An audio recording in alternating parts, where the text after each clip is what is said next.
Diapositiva número 58 de nuestra serie consecutiva de Marcos. Llevamos unos 5 años estudiando Marcos porque no hemos sido tan juiciosos, la verdad. Hemos terminado Santiago y Gálatas primero. Pero bueno, esperamos en el Señor este año dedicarnos, este año que viene, de lleno a Marcos y avanzar en el estudio del Evangelio. Hoy vamos acá en Marcos 10:1. Estaré utilizando este Nuevo Testamento de las Sociedades Bíblicas Trinitarias. Bueno, hacemos lectura y oramos en esta tarde. Dice: y levantándose de allí, vino a los términos de Judea por el otro lado del Jordán, y volvió el pueblo a juntarse a él. Y de nuevo les enseñaba como acostumbraba. Y acercándose los fariseos, le preguntaron para tentarlo si era lícito al marido repudiar a su mujer. Mas él, respondiendo, les dijo: ¿qué les mandó Moisés? Ellos dijeron: Moisés permitió escribir carta de divorcio y repudiarla. Y respondiendo Jesús les dijo: por la dureza de su corazón les escribió este mandamiento, pero desde el principio de la creación, varón y hembra los hizo Dios. Por esto dejará el hombre a su padre y a su madre, y se unirá a su mujer, y los dos serán una sola carne. Así que no son ya más dos, sino una sola carne. Por tanto, lo que Dios juntó, no lo separe el hombre. Y en casa volvieron los discípulos a preguntarle acerca de lo mismo. Y les dijo Jesús a los discípulos: cualquiera que repudie a su mujer y se case con otra, comete adulterio contra ella. Y si la mujer repudia a su marido y se casa con otro, comete adulterio. A ver, ahí termina esta sección. Oremos. Padre, vamos a exponer tu palabra, que por medio de ellas traiga luz tu buen espíritu, Señor, salvación, regeneración. Mi Señor, es un tema sensible, un tema controversial, pero no espero agradar a los hombres, ni tampoco, Señor, decir lo que la gente quiere escuchar. Pero sí, Señor, te ruego que me des gracia y sabiduría, y al pueblo, mi Dios, mansedumbre y humildad, para que unánimes podamos participar de esa palabra, que nos des entendimiento para comprenderla, entenderla y aplicarla. Te ruego, Señor, que protejas los hogares, que los solteros presentes podamos aspirar a un hogar como el que tú describes acá, y que podamos, Señor, los varones, andar en estos requisitos bíblicos, y las mujeres también, Señor. Te rogamos que preserven los hogares, que podamos ser un reflejo de tu amor, mi Señor, y que los hogares de la iglesia sean diferentes a los hogares del mundo, mi Dios, porque tu gracia nos ha alcanzado y es de tu amor que nosotros queremos anunciar. Te pedimos, Señor, a favor de nuestros gobernantes políticos, estatales, para que tu gracia nos visite, les permitas conocer tu evangelio, y que tu evangelio, mi Dios, desintoxique a esta nación de este marxismo, de este comunismo, del socialismo, y pueda, oh Dios, la nación entera regresar, o más bien convertirse a los parámetros de tu palabra. Bendice los pastores, mi Señor, de tu iglesia, a los diáconos, a los servidores. Guarda las iglesias locales en unidad, y presérvanos, Señor, siempre como una novia hermosa para tus ojos, Señor, agradable para ti. En el nombre de Jesús, amén.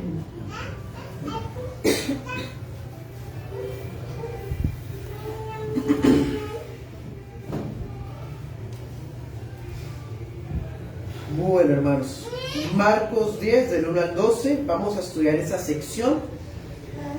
La semana pasada concluimos el capítulo 9, acostumbramos a estudiarlo así, estudiamos las secciones del capítulo y luego, cuando terminamos el capítulo, las juntamos todas para repasar. Y así entramos al siguiente y así vamos poco a poco. Ya hemos hecho eso con los capítulos anteriores de 1 hasta 9. Ahora entramos al capítulo 10 de Marcos. Eso es lo que se denomina predicación expositiva. Esta predicación se titula El Rey y los Hogares. Y como subtítulo tenemos la indisolubilidad. Una palabra que tenemos que aprender a decir. Indisolubilidad del matrimonio, porque es indisoluble. Bueno, el Rey y los Hogares, la indisolubilidad del matrimonio. Luego de que el Señor dio lecciones muy puntuales a los apóstoles, lo cual ya estudiamos, la senda de la cruz, la necesidad de alimentar la fe a través de los medios de gracia, la necesidad de la humildad, que significa servir a mis hermanos y no serles tropiezo. Eso fue el resumen de todo el capítulo 9. El capítulo 9 nos dimos cuenta que está dedicado de manera especial a los apóstoles. Es como si Cristo los hubiera llevado aparte para dedicarles tiempo a ellos. Empezando con la transfiguración, que fue muy privada, hasta cómo terminó el capítulo, en casa ellos conversando. Ahora vemos una escena similar. Hay una multitud, pero luego los vamos a volver a ver en casa, preguntando. Qué privilegio, ¿no? Haber estado en el grupo de los apóstoles y preguntar cualquier cosa a Cristo, sabiendo que su respuesta es la respuesta correcta siempre. Pero bueno, no tenemos la presencia física de Cristo, pero Él sí nos ha dejado el Espíritu Santo, el cual reveló las Escrituras. Ahora, el versículo 1 nos dice que levantándose de allí. ¿Allí dónde? ¿Dónde estaba el capítulo 9? En Capernaum. Él estaba en Capernaum. Eso lo vimos en el capítulo 9, 33. ¿Sí? Levantándose. ¿Por qué dice levantándose? Porque se acuerdan que el Señor estaba sentado dándole lecciones y cansó al niño. La expresión sentarse era lo que hoy en día es pasar al tablero. En los tiempos bíblicos, sentarse era la posición del maestro para enseñar. Entonces, cuando dice levantándose, quiere decir que dio por terminada la lección anterior y ahora va a continuar con su recorrido. Y dice que fue a los términos de Judea, o sea, se dirigía a Jerusalén. En este momento a Jesús le faltan menos de 3 meses, menos de un mes para su sacrificio. Marcos hace algo muy particular. Por ejemplo, Lucas nos cuenta un montón de cosas que pasaron entre el 9:50 y el 10:1. En ese espacito pasaron muchas cosas. Lucas nos cuenta qué pasó y Juan también. Pero Marcos pasa por alto eso y nos quiere adelantar ya la cruz. Marcos quiere llevarnos a la cruz ya. Nos hemos dado cuenta que Marcos quiere hacer eso desde el comienzo. Nos presenta un tema, nos deja emocionados, nos acaba el tema para que no nos desenfoquemos al punto clímax, que es la cruz. Ahora, como se dirige a Judea, es decir, va a Jerusalén. ¿Se acuerdan de los salmos cánticos graduales? Que eran los cánticos de los peregrinos, que eran unos salmos que habían sido escritos para celebrar las fiestas y los leían o los entonaban los israelitas cuando iban de camino al templo de Jerusalén.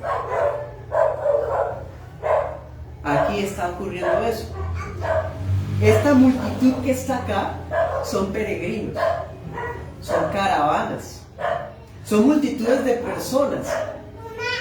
Es un gentío, claro, porque todos van a Jerusalén. Los judíos hacían eso, peregrinaje a Jerusalén. Y como está pronto la Pascua, todos van hacia allá.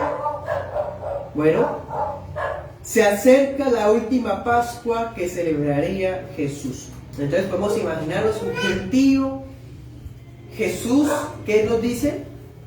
El pueblo se junta, o sea, van de camino y lo ven, pues aprovechen la oportunidad. Y cuando Jesús se ve rodeado de gente, ¿qué hace? Les dice, yo tengo un plan maravilloso para sus vidas. Yo quiero que ustedes sean prósperos. ¿Sí les dice eso? ¿Qué es lo que hacía Jesús? Dice, les enseñaba como acostumbraba. Porque la prioridad del rey maestro es la palabra. Aprovecha la oportunidad entonces para enseñarles. Entonces podemos imaginarnos, el Señor va de camino con los apóstoles, pero hay un gentío, caravanas de gente, todos hacia Jerusalén, va por el borde del Jordán, y aprovechando el gentío, gente de todo tipo de opiniones, los fariseos se acercan para hacerle una pregunta capciosa. Dice, versículo 2, los fariseos le preguntaron ¿para qué? Para tentar. Quieren ponerlo a prueba, o más bien quiere ponerle una trampa. ¿Y por qué? El tema de las causales de divorcio siempre ha sido un tema álgido, sensible, picante. Siempre ha sido un tema problemático, un tema que genera enemistad. Y ellos saben que si Jesús da una respuesta, hay una multitud escuchando que no van a estar del todo de acuerdo. Algunos pensarán, sí, pero otros dirán, no estoy de acuerdo, no me parece. Ese tema es de esos temas sensibles. Hay individuos que se alejan de las iglesias bíblicas, confesionales históricas, cuando escuchan la posición de la iglesia histórica de ese tema. Porque siempre ha generado controversia. Ellos se acercan y le preguntan, podemos imaginarlos los tramposos hablando en voz alta para que todo el mundo escuche la pregunta. ¿Qué piensas? Uno puede repudiar, y dicen eso, repudiar, como tratando a la mujer, ¿cierto? Como algo que se puede desechar. Ni siquiera tienen ese toque de decir, ¿qué piensas del divorcio? No, repudiar a la mujer. Ahorita vamos a estudiar un poquito más de eso. En esta enseñanza vamos a mirar dos cosas. Primero vamos a comparar la posición de los fariseos y segundo vamos a mirar la respuesta de Jesús. Bueno, la respuesta de Jesús podríamos mirarla cuando le respondió a los fariseos y luego cuando le respondió a los discípulos, porque Cristo dio dos respuestas. Bueno, comencemos primer punto. La respuesta a los fariseos.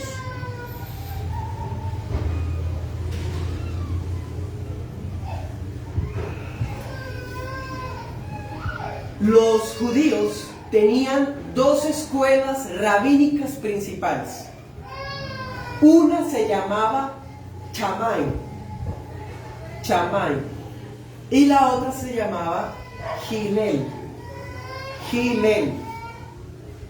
La escuela de Shammai decía que el divorcio solo era posible si había infidelidad.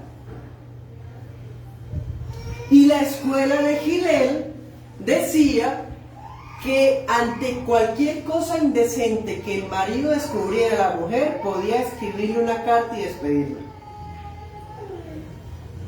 ¿Qué piensan ustedes que era la posición mayoritaria? Hillel. Y sigue siendo la posición mayoritaria todos aquellos, toda posición que trata el matrimonio como cosa lapsa, cosa fácil, como cosa que uno puede quitarse como un morral y ya, siempre ha sido lo mayoritario. Siempre. La escuela imperante de interpretación afirmaba que por cualquier motivo se podía escribir carta de divorcio y se basaban en Deuteronomio 24. Si quieren, búsquenlo. Deuteronomio 24. Vamos a leerlo juntos, porque ese es el texto de la ley de Dios que trata del divorcio. Pero vamos a encontrar cuál era el problema cuando leían ese pasaje. No del pasaje, sino los intérpretes del pasaje. Deuteronomio 24.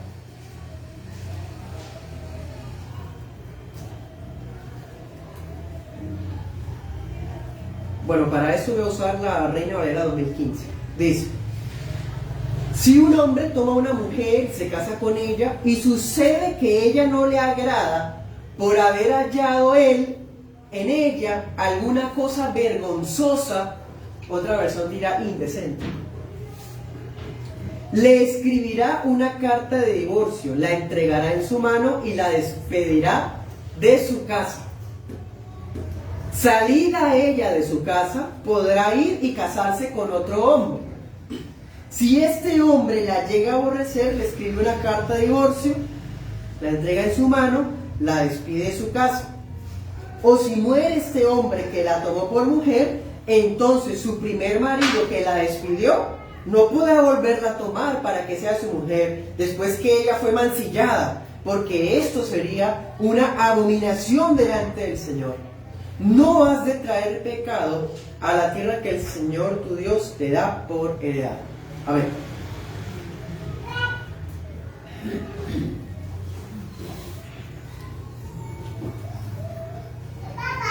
¿Cuál es el meollo aquí de este versículo? ¿Cuál es la causal?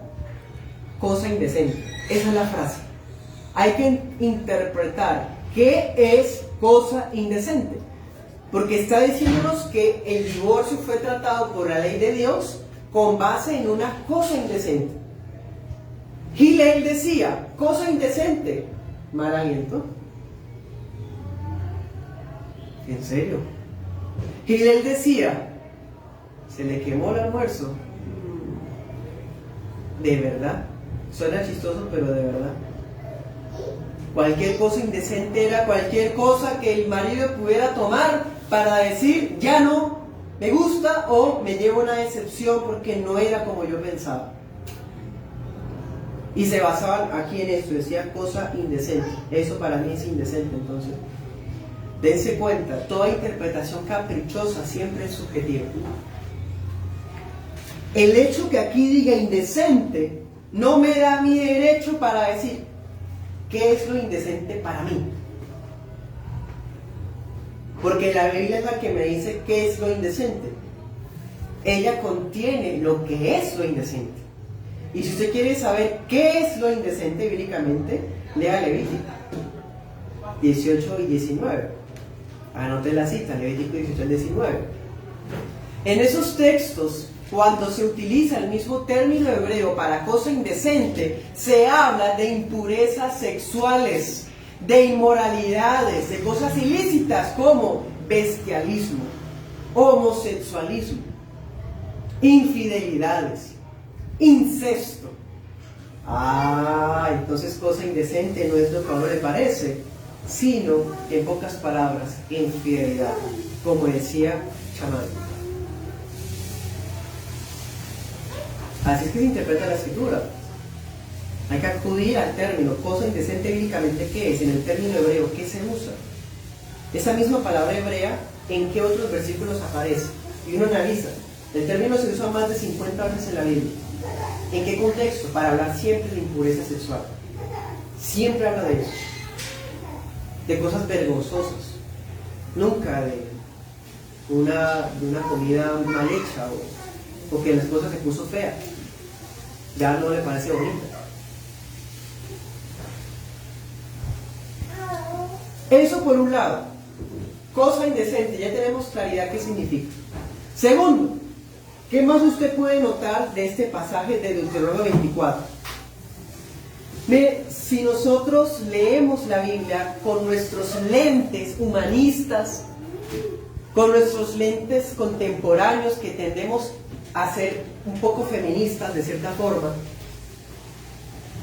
podemos decir, bueno, esto mire cómo trataban a la mujer siempre la tenían. No está leyendo bien. Deuteronomio 24 está hablando en términos de proteger a la mujer. Léalo y reléalo y reléalo. El matrimonio es un pacto, pero también es un techo, una cobertura para proteger la familia, esposo y esposa y los hijos que vienen. El matrimonio es diseñado para la seguridad de ese hogar, la seguridad también de la esposa, de tal forma que ella pueda confiar que cuenta con una estabilidad emocional y financiera, protección. Entonces Deuteronomio 24 dice, si el hombre le da la carta de divorcio y ella se va, y pensemos que el hombre dice, no, yo me arrepiento, no debí dejarlo y lo vuelvo a tomar, ¿qué decía la ley? No, ya no, porque él estaría mancillándola. En otras palabras, la mujer no es un juguete. Es lo que está diciendo la ley de Dios. Entonces, el divorcio en Deuteronomio 24 fue dado para proteger a la mujer. ¿Por qué? Porque si ella era desechada por un marido, ella pudiera ser protegida por otro que sí la ame. ¿Qué decía el pasaje? Que se case con otro. Así que si ella se vuelve a casar, no estaba prohibido por la ley. Así que el recasamiento no es recasamiento en el más mal sentido de la palabra, si la mujer se casa bajo las causales bíblicas permitidas. El divorcio es algo que Dios estipuló en su ley, lo está regulando, no es algo que está a la merced de lo que a uno le parece. Cristo está respondiendo a esa situación. Además, démonos cuenta de algo. La escuela imperante era una escuela liberal, divorciarse por lo que sea. Pero hay otra cuestión.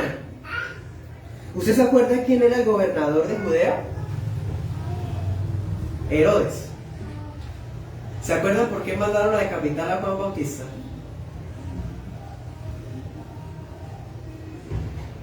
Porque Juan Bautista le dijo, no te es lícito tener la mujer de tu hermano.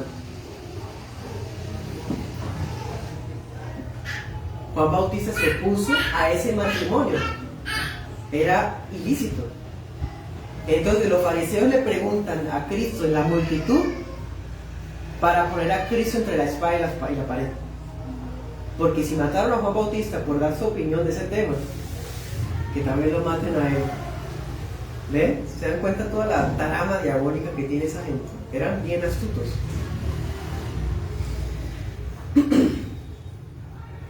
Versículo 3, volvamos a Marcos 10. Versículo 3, Jesús les pregunta, les devuelve la pregunta. Miren esa forma, ¿no? ¿Qué les manda la ley de Moisés, la ley de Dios? Cristo con esa pregunta quiere hacer notar que ellos no están haciendo una lectura de la palabra, sino que están imponiendo su forma de ver la palabra. Entonces, el Señor quiere que la gente, y especialmente los discípulos, regresemos al sentido original. ¿Cuál es el sentido original? Cuando uno da un curso prematrimonial, en el curso prematrimonial uno no va a hablar un estudio profundo del divorcio. ¿Uno qué va a hablar? La importancia del matrimonio, los orígenes del matrimonio, propósitos bíblicos, bueno, todo eso. Porque lo que importa es el matrimonio, no el divorcio. ¿Me entienden? La prioridad es entender el matrimonio. Si usted nunca va a entender el divorcio, y nunca se ha divorciado, no se preocupe por eso. Desde que entienda el matrimonio, persevere así. Porque lo importante es entender el matrimonio. Sería como que vamos a estudiar eclesiología, la doctrina de la membresía de la iglesia local, y nos enfocamos a hablar de excomunión. No, la excomunión es un punto por allá, no es lo importante ¿qué es? Hablar de la vida de iglesia, los beneficios, los derechos, los deberes de iglesia, la forma bíblica de llevar una vida de iglesia, las epístolas, Corintios, Romanos, Efesios, Filipenses, todo habla de la vida de iglesia. Lo mismo pasa con el matrimonio, no vamos a hablar de divorcio, sino como un tema por ahí, porque como hay que hablar todo lo que está en la palabra, pues toca hablar, pero no será nuestro enfoque, que era lo que estaba haciendo los fariseos y Gilel, la escuela Gilel. Bueno, entonces, miren que los fariseos justificaban el divorcio en cualquiera de las causales no bíblicas, y tristemente muchos cristianos hacen lo mismo.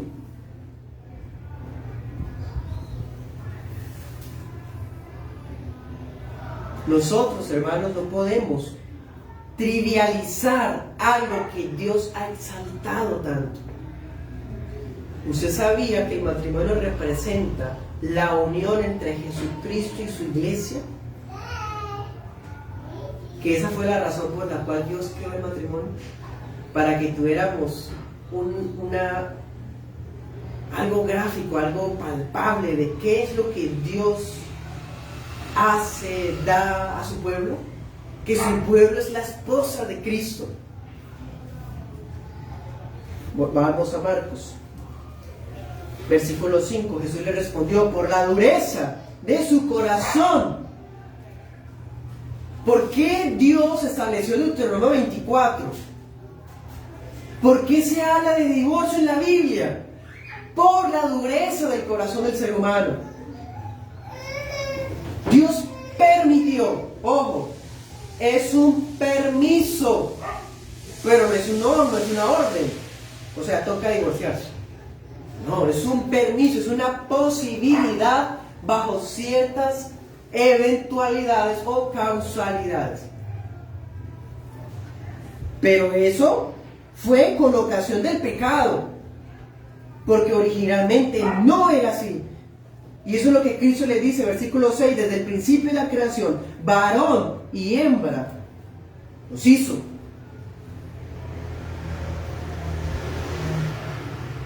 En otras palabras, nos hace ver, los hace colocar la mirada en el diseño original del matrimonio. Esa es la forma correcta de mirar las cosas. Ellos estaban haciendo estudios bíblicos de qué es el divorcio, qué puede, o sea, como buscando qué puedo hacer para sacarme a esta mujer de encima. Desde el Génesis, Dios hizo un hogar, producto de un matrimonio heterosexual y monógamo. Por eso Dios formó únicamente a un hombre y a una mujer, para que cuando se hallaran mutuamente, se complementaran mutuamente, se satisfacieran mutuamente y se acompañaran mutuamente. Esa es la razón original de ser del matrimonio.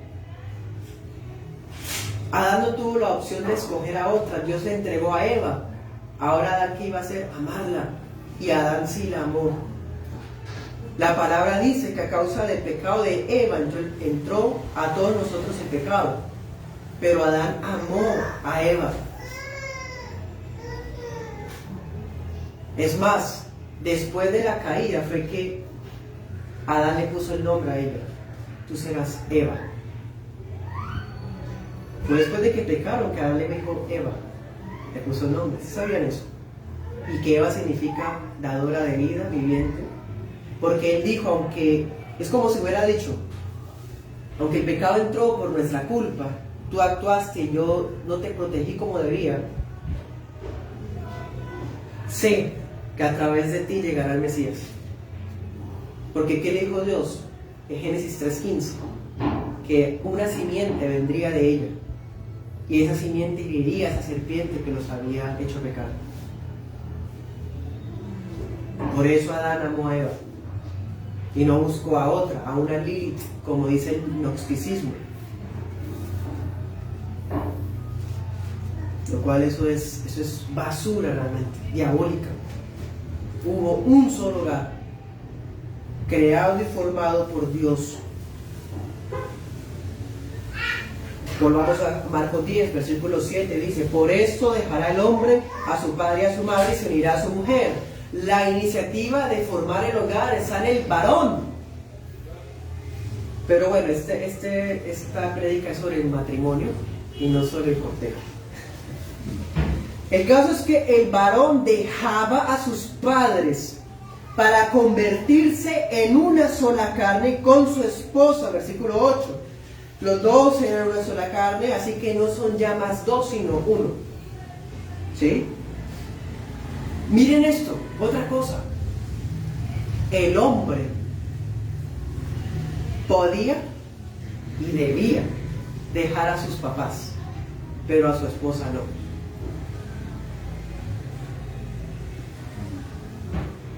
Por eso dejará el hombre a su padre y a su madre y se unirá a su mujer. Están ligados. Ahora son uno.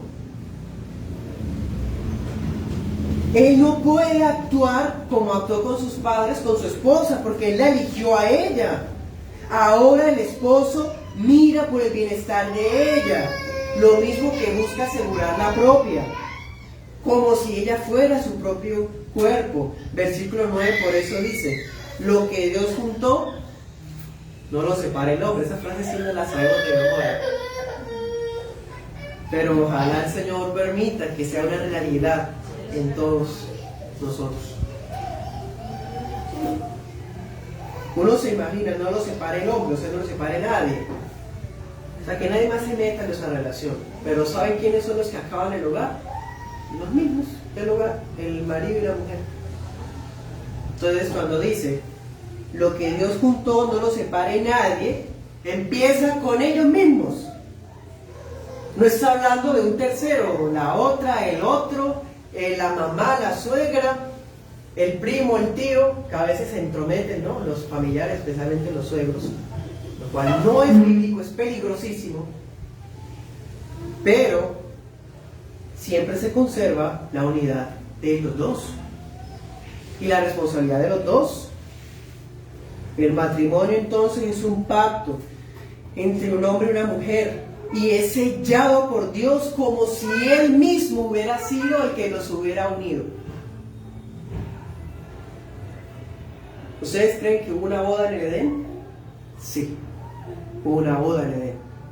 Había un Adán que estaba recién despierto después de un sueño que le dio de repente, y el padre trae a la novia y se la presenta.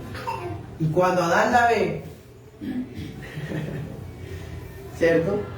Entonces es claro, hermanos, que el matrimonio no es un mero contrato, algo que se pueda destruir con una simple carta, algo que no se puede destruir por mutuo acuerdo o por incompatibilidades irreconciliables. Todo divorcio que se lleve a cabo con esos pensamientos es adulterio. Punto.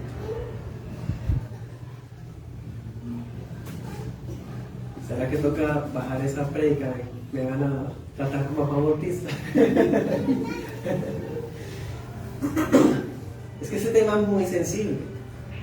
Nuestra sociedad está llena de adúlteros y de adúlteras.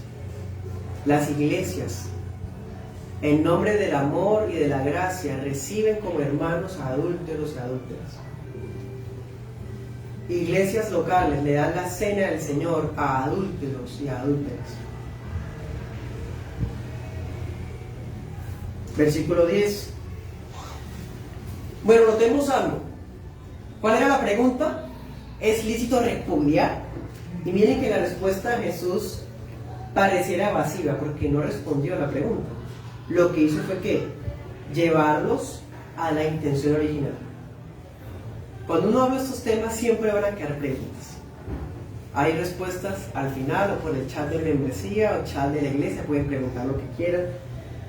Es muy poco el tiempo para tratar todo y ya se me está acabando el tiempo. Por eso el versículo 10 dice, en casa los discípulos volvieron a preguntarle. Este tema son de los temas que casi con lupa toca mirar cada detalle, estudiarlo, mirar qué pasó, cómo fue, ¿sí? ¿Qué le responde el Señor? Versículo 11, cualquiera que repudia a su mujer se casa con otra, ¿qué? Comete adulterio. La respuesta del Señor en los versículos 11 y 12 demuestra que todo divorcio que se lleva a cabo caprichosamente o por causales ilegítimas no tienen efectos ante los ojos de Dios. Porque ante los ojos de Dios se siguen unidos, porque fue Él el que los unió. Cuando dice no lo separe el hombre, no significa, ay, por favor, no lo separen, por favor.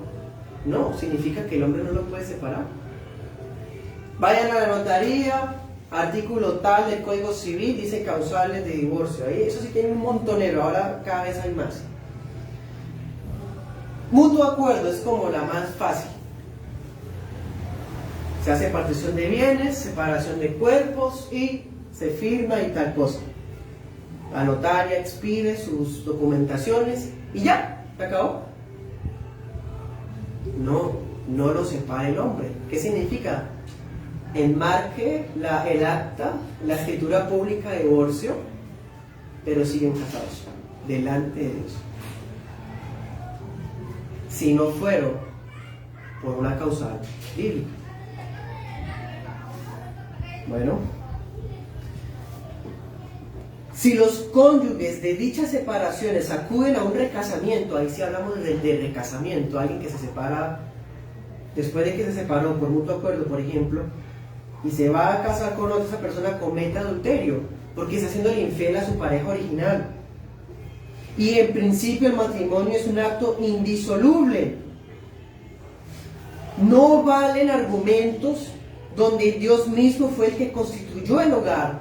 Y como Dios fue el que creó el hogar, el matrimonio, Dios es el que creó las causales posibles para que ese hogar dejara de ser así. Esta predicación no se enfoca en las causales de divorcio, pero se las menciono. Primera causal de divorcio, la infidelidad. Cuando alguno de los dos rompe el pacto de fidelidad, es una causal para que la pareja inocente pueda buscar el divorcio. Y la segunda causal de divorcio es la deserción. Es cuando la pareja, uno de los dos no es creyente y el que no es creyente se va. No porque la creyente le dio una vida imposible y le dio un pésimo testimonio, sino porque el hombre no quiere, no comulga con su fe, con su Dios, con su santidad. Ella no lo deja a él, pero él quiere dejarla. Entonces ella queda libre. Esas son las causales bíblicas para un divorcio. Si se divorcian por otra que no son esas, es adulterio. No podemos defender nuestras posiciones particulares a través de casos reforzados o a través de opiniones o de sentimientos. La iglesia tenemos la escritura como regla de fe y práctica, y el matrimonio no es una excepción a esto. Génesis 1 y 2 nos tiene el diseño original, y ese diseño original sigue siendo obligatorio para los hogares de hoy. El pacto matrimonial se basa en cosas más fuertes que un romanticismo egoísta. Es más, el matrimonio se parece a la elección incondicional. La elección incondicional es que Dios Padre escogió a estos pecadores sin tener en cuenta qué hayamos hecho o qué vamos a hacer en el futuro. Y su amor nos va a proteger para que no nos perdamos, porque el que Dios escoge no se le va a perder. Se parece al matrimonio, ¿por qué? Porque si usted escogió a un pecador, a una pecadora, y debe amarlo hasta el final. En eso se parece a la elección incondicional. Y cuando estaba en el fulgor del amor, hubo una promesa que decía que ni por pobreza o enfermedad o lo que sea, iban a estar, no se iban a separar, iban a estar juntos. ¿Cierto? Entonces, no se trata de tomar a una pareja para convivir en unión libre y hacer como hace el mundo. La gente del mundo le dice a uno, es que tenemos que mirar si somos compatibles, si nos conocemos, si tenemos una afinidad en los temperamentos. O sea, vamos a vivir y así conocemos el genio del otro. Eso es fornicación.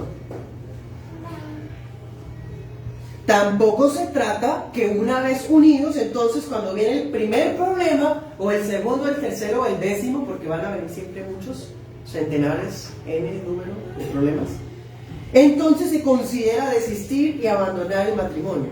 No, tanto está mal la unión libre como estar pensando en separaciones y divorcios ante cosas difíciles. Para terminar, digo lo siguiente: el amor de Jesús es fiel cuadro del amor para los matrimonios. El amor de Jesús es un fiel cuadro para los matrimonios. Efesios 5. Aquí están las recomendaciones para los casados presentes y para los que queremos casarnos.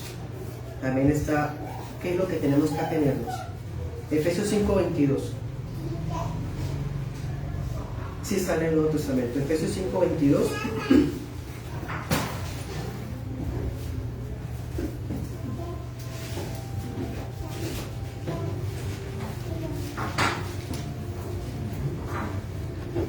Aquí está el reglamento. Lo que si uno cumpliera siempre, vamos a tener matrimonios felices. ¿Quiere un matrimonio feliz, varón? Mujer, ¿quiere un matrimonio feliz? Pues no se trata de usted misma, se trata de esto. Dice, las casadas, empieza con esto. 5:22. Las casadas estén sujetas a sus propios maridos como al Señor. ¡Wow! ¡Qué romanticismo!, ¿cierto? No se parece en nada a ese romanticismo de ahora.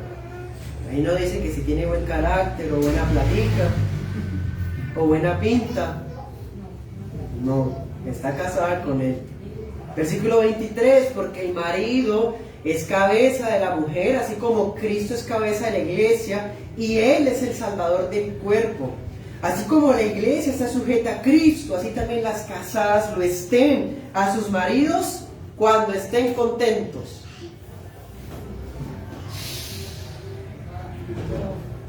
Ay, leí mal, perdón.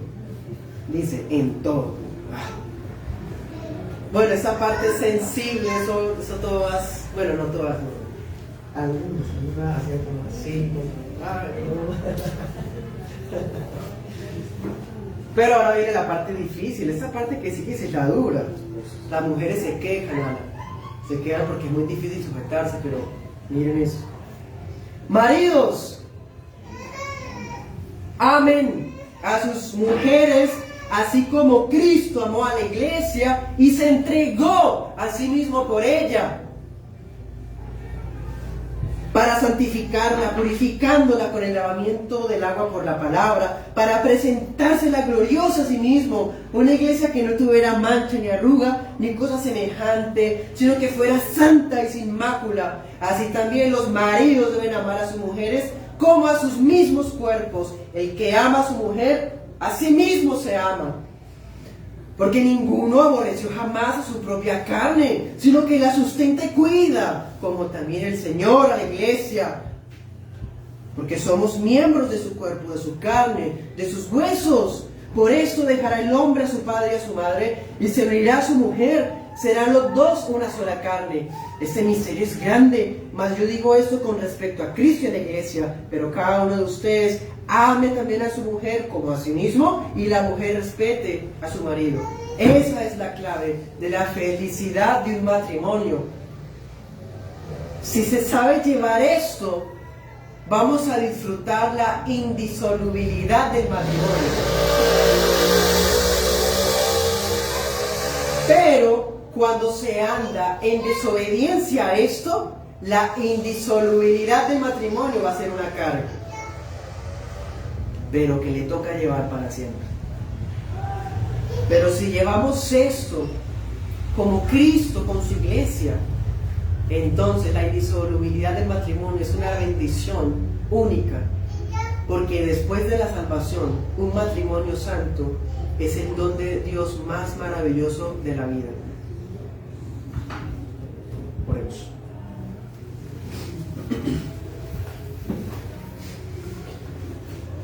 Señor Jesús, nos dejas ver el amor y fidelidad que muestras con tu iglesia. Y Señor, unos hombres trataron de tentarte. Tú respondiste sabiamente. Padre, aquí hay hogares, aquí hay jóvenes que queremos casarnos. Quizás también hay personas que fueron repudiados. Mi Señor, tú ofreces gracia y perdón incluso a los adúlteros y a los repudiados. Mi Señor, tú sanas los corazones y perdonas los pecados, incluyendo, Dios, las malas decisiones. Pero ahora que estamos en Cristo, nos ordenas preservar los hogares en este amor que habla tu palabra. Te ruego, mi Señor, que la indisolubilidad del matrimonio sea una bendición inigualable en nuestras vidas y nunca sea una carga, Señor. Te rogamos que nos guardes de dejar a nuestra pareja como lo hicimos con nuestros padres, como así tú lo estableciste en el principio, sino que al ser ya una sola carne, podamos perseverar juntos, Señor, bajo tus alas de gracia. Tú eres fiel, Señor, a pesar de nuestras infidelidades. Permítenos descansar en tu voluntad, porque tu voluntad es que seamos santos y que nuestros matrimonios reflejen tu amor con tu iglesia. Es tu voluntad que el perdón y la reconciliación que aprendemos en Cristo sean esenciales cada día en el hogar. Es tu voluntad que reflejemos ese amor, Señor, en cada día, Dios, de nuestra vida con nuestro esposo y esposa. Guárdanos de toda ira o de resentimiento, sino que podamos perseverar andando en el cumplimiento de los deberes que nos entregaste. Deberes que no son cargosos, sino que son para nuestro deleite, porque la verdadera felicidad es cuando obedecemos a tu voz, Señor. Ahí estamos completos, ahí estamos satisfechos. Te rogamos, Señor, que los varones podamos deleitarnos en cuerpo, vista y mente en nuestra esposa y nadie más, Señor, y ella halle ese cuidado y ese amor en él, por lo cual lo respeta, lo honra para alimentar esa buena voluntad, Señor. Guarda los hogares, mi Señor, y así cuando nos concedas hijos, puedan ellos ver un cuadro palpable de tu amor con tu iglesia y puedan, oh Dios, crecer en ese ejemplo de fe y disciplina todos los días. En Cristo Jesús, amén y amén. Bueno, a todos los que nos ven, les saludamos muy fraternalmente de parte del servidor y nuestra iglesia reunida. Les invitamos el próximo miércoles a acompañarnos en la transmisión del devocional. Si tienen motivos de oración, puede escribirnos o por un comentario o mensaje privado a nuestras redes sociales de la Iglesia Bautista Reformada de Girón. El próximo domingo, si Dios quiere y vivimos, ya que estamos a punto de terminar año, vamos a retomar la serie de los apóstoles. Vamos a estar viendo 2 apóstoles la siguiente semana. Bueno, no siendo más, gracias y paz, en el Señor los bendiga.